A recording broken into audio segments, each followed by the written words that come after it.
So thanks a lot for joining me, guys. I think that first and foremost, one thing that's important in what we're undertaking is obviously for us to get a good feel of how we start off when we first get our PAL. I mean, it's one of the most frequently asked questions that we get, which is, I just got my license. What gun should I get? Now, in the past, you'd go to Reddit, you'd go to Canadian Gun Nuts forum, and you'd get a good idea of what would be the good starting point for someone who wants to get it right from the start. Now, obviously, in Canada, it's no doubt that one of the most popular firearms for anybody starting, because it's also one on the affordable side, whether it's ammo or anything else, you'll be able to find what you're looking for. But what do you start off with? What's a user-friendly caliber? Where do you start? Where did I start off with? Let's see how my journey helps influence your journey. And I think that this journey is going to start a lot like it did for me on Google. So what are the questions we ask Google? Well, let's have a look at it together, okay? Let's write just got PAL.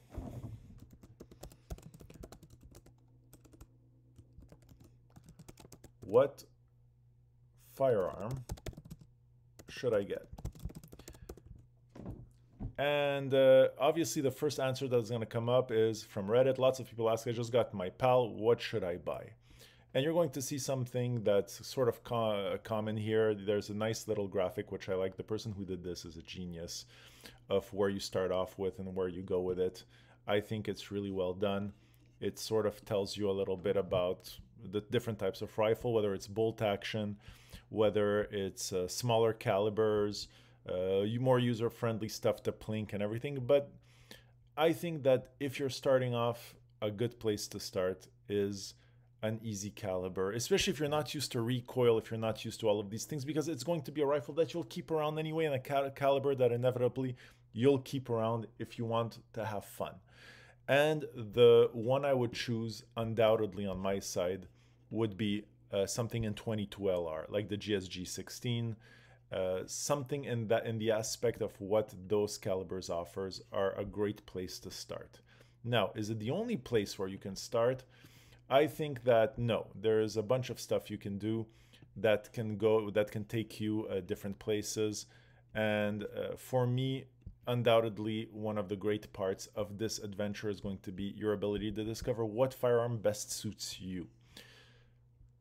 Best suits you is also a little bit tricky, because best suits you might not suit other people. I think that if you're starting off and you're gonna right away go into something like a 308 or 30-06, you might be in for some hurt and might end up finding that this hobby is not everything that it was cracked up to be. But again, we're here to help. We're here to figure out where we go with it. But at a large extent, a big part of this is figuring out what convenes you.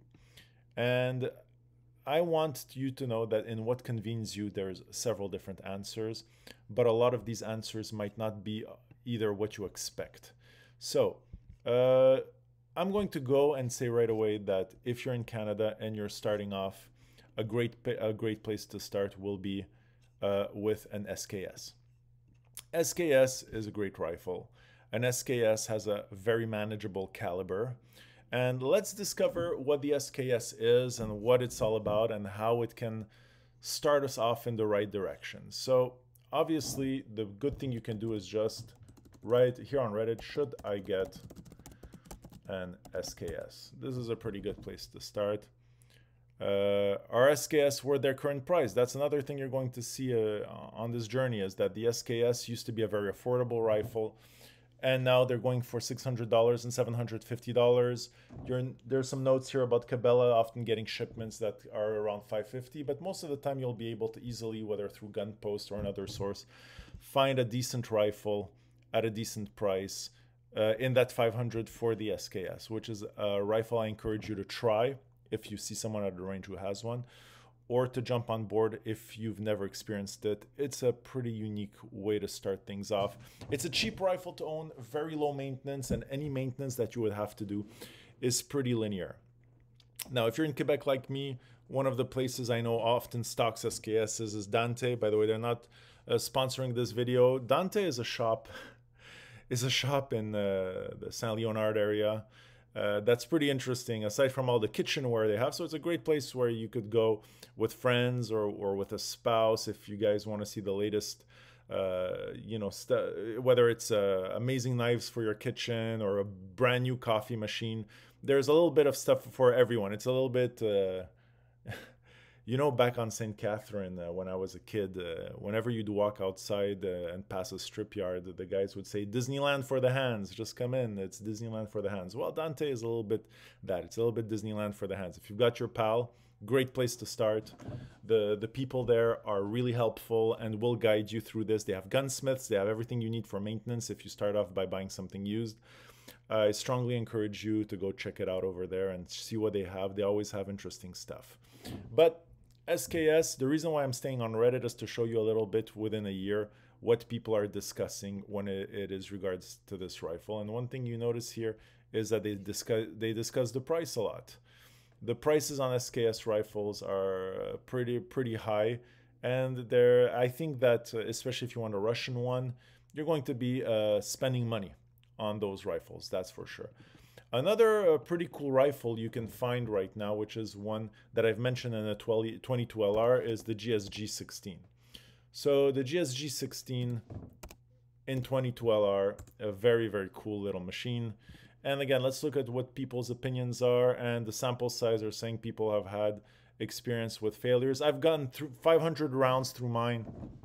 I've had squibs here and there, but that's the nature of 22LR, which is that the bullet gets hit in the wrong spot or gets bent. But it's for a plastic rifle, I think it's going to be hard to beat the GSG-16 in what it offers. I strongly encourage you to look at the GSG-16 and the SKS as starter rifles. You'll always keep the SKS no matter what. The SKS is something that within a budget, and we're going to start with it budget-wise, is something that really gets a good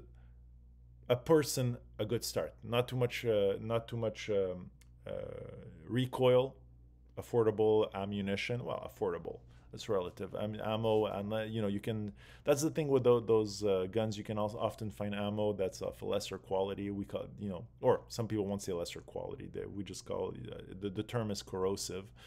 But there's a lot of choice out there if you want to explore that.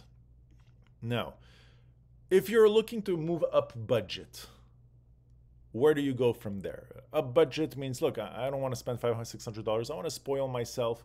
My first rifle, what do I go? Do I go into a bolt action? Do I go into a semi-auto? What are my choices out there to have fun? There's a few options, but the problem that comes with these options is either they're rarely available, or if you get them, you have a reliability issue. So we'll stick to semi-auto because I think someone starting off that wants something to just plink with and to have fun with.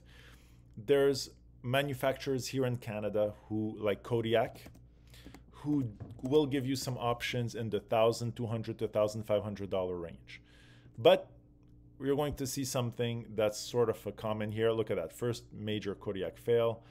This is something that comes up often on these Reddit threads, is people having issues with reliability. And it's become a form of a meme in the way people address Canadian-made rifles. But I know people who've had these Kodiak semi-autos who haven't had a lot of issues with them, and I know people who've had a lot of issues with them.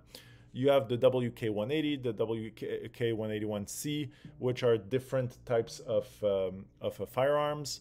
Well, based on different templates, to put it easier. But there's also, I think they're called the Black Creek Labs.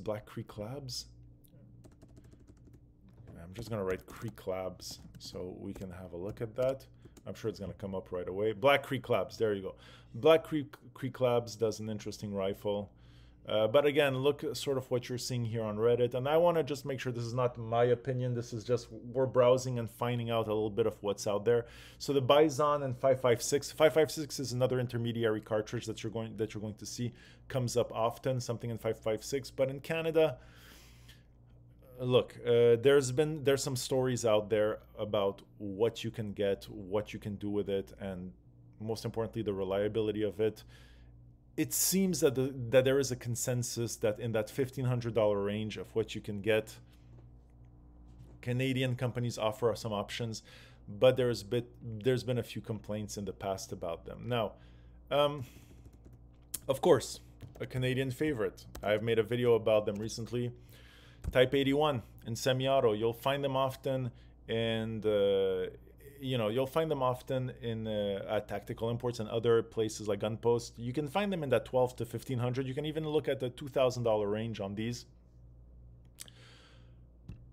Is the Type 81 good or just good looking? Great looking rifle. I've said in the past I find it's a bit agricultural.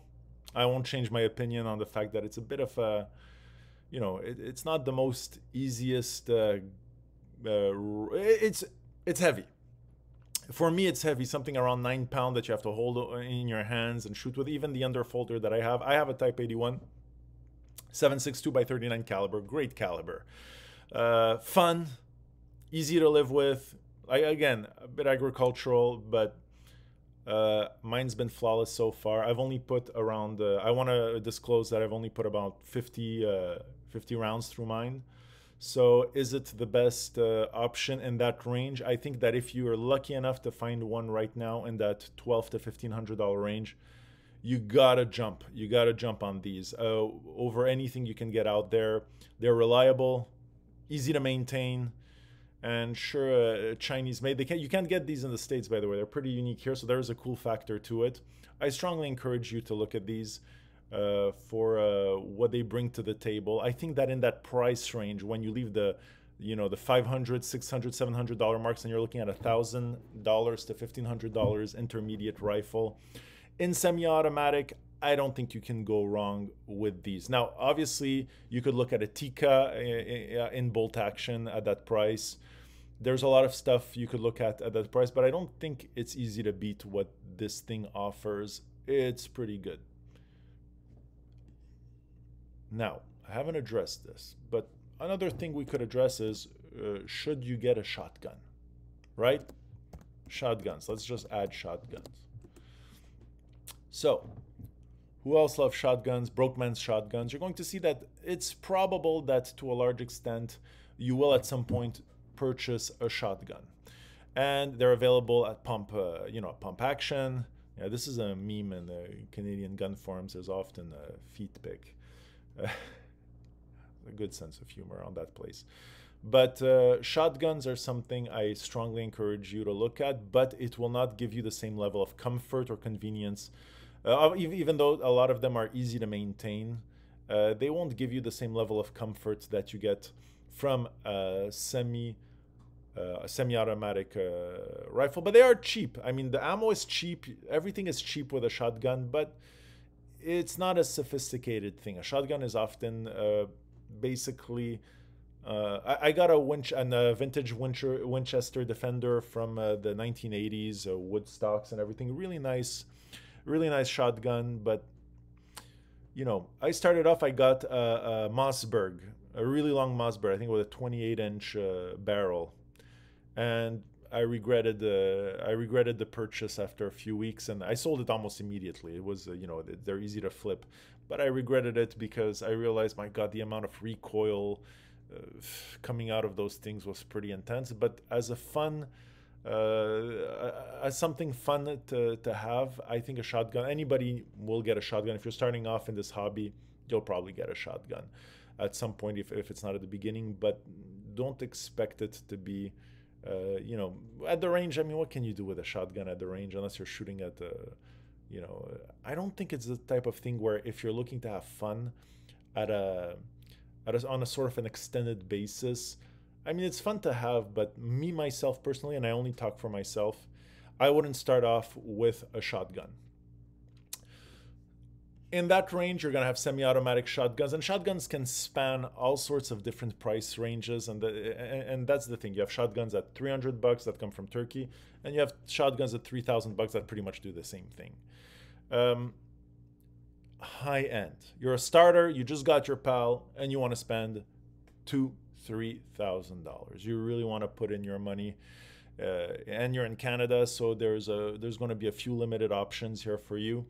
But in the high end, you're going to see that it's pretty limited unless you're really looking to, you know, spend a significant amount of money. And a lot of this high end is going to be in the semi-automatic. So the big one, I know that people talk a lot about the Bren. The Bren is you're going to see that the Bren is a popular option here, and you're going to see a lot of people who talk about this thing as it's the second, almost as if it's the second coming. But the Bren is a European rifle that offers a lot of convenience, and as a substitute for all the limitations that we have here on the higher end, I would push you, if you're really going to put in the money and really going to put in the investment, the Bren is going to be hard to beat. A very refined rifle.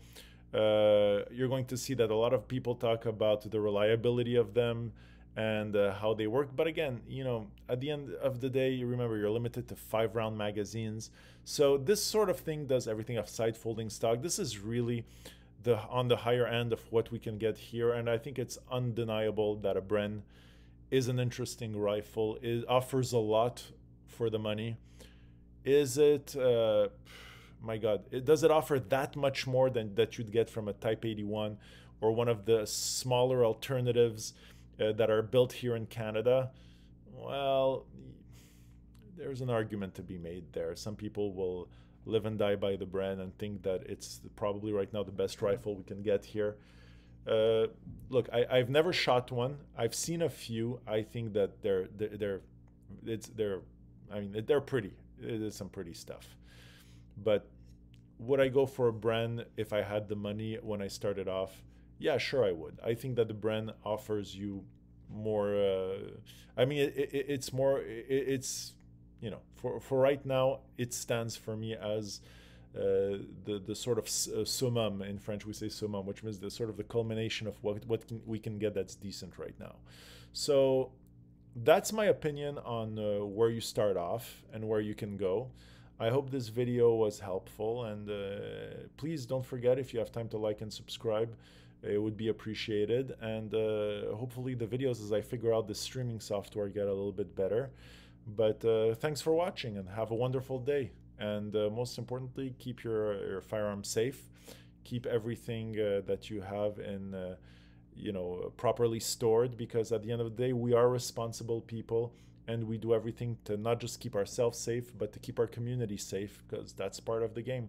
In Canada, we may not be the most appreciated people, the people as firearm owners, the people who get the most respect, but it doesn't mean that that changes the narrative of how we do things. And the way we do things is we do them right, we do them safely, and we do them with respect. Treat your firearm with respect, and it will respect you back. So especially in reliability. That's a good one. I have to remember to say that one next time. So thank you for watching, and have a wonderful time.